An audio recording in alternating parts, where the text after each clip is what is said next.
that's what I want to talk about. Okay. You know, separately. Like I said, those are the things that kind of apply to across the board to county employees. I want to talk a little bit about the collective bargaining provisions because it gives us a whole different framework now for collective bargaining than we used to have.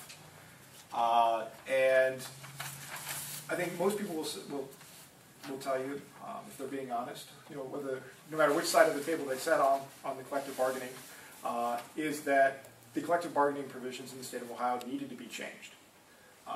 There are a lot of problems under the current system of collective bargaining, and I think that, like I said, I think everybody can agree that there were changes that needed to be made.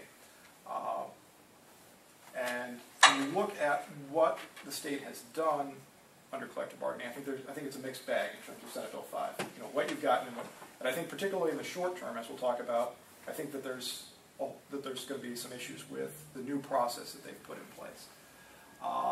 But I think that there are definite advantages to certain aspects of it as well. As we talked about, you know, this applies to those people who are subject to collective bargaining agreements, whether classified or unclassified. And again, I think in this county, I'm going to say only classified people because I don't think that there are any unclassified people that are subject to collective bargaining agreements in the county. But I could be wrong on that. But to my knowledge, there are no unclassified people that have collective bargaining agreements.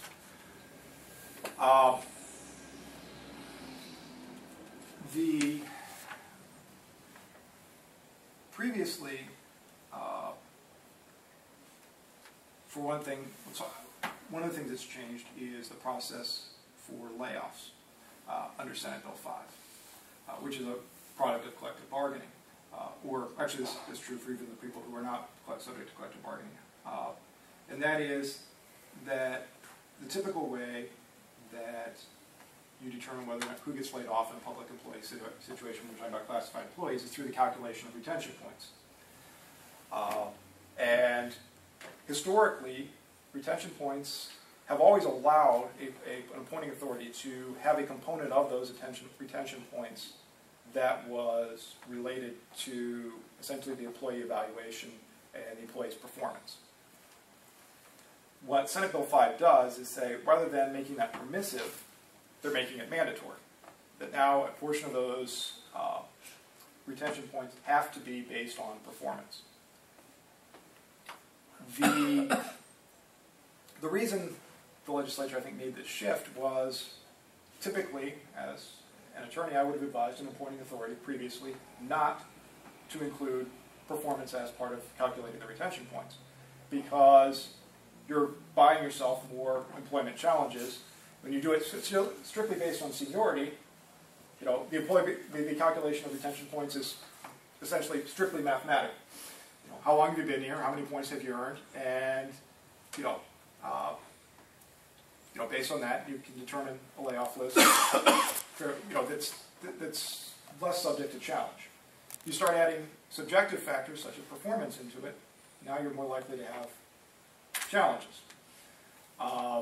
And that's not to say that you won't prevail in the challenge, but you're more likely to have an employee challenge.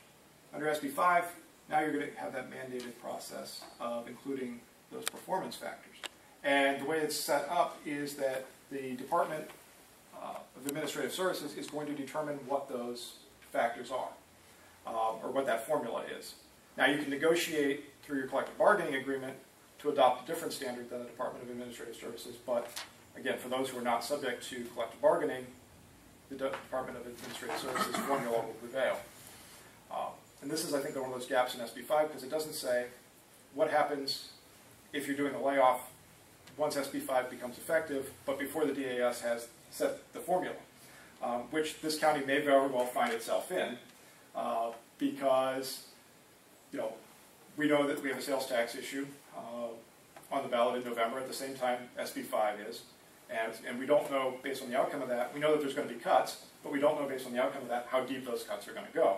And so we have appointing authorities who may be waiting to see what happens with the sales tax to determine their layoffs. And again, we're talking about, you know, being right up against the next, because we operate on a yearly fiscal calendar as opposed to the state fiscal calendar.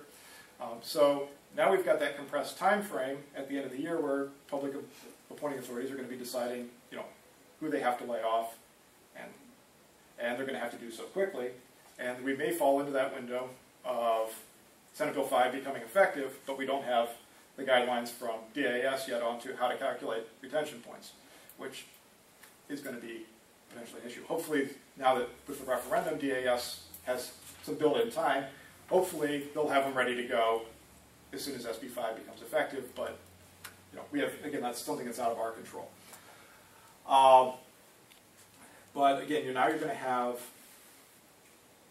I think, in certain circumstances, issues, particularly in offices, and we do have classified employees who fall in within various appointing authorities in this county, that situations where you have offices that have not historically done performance evaluations of their classified employees.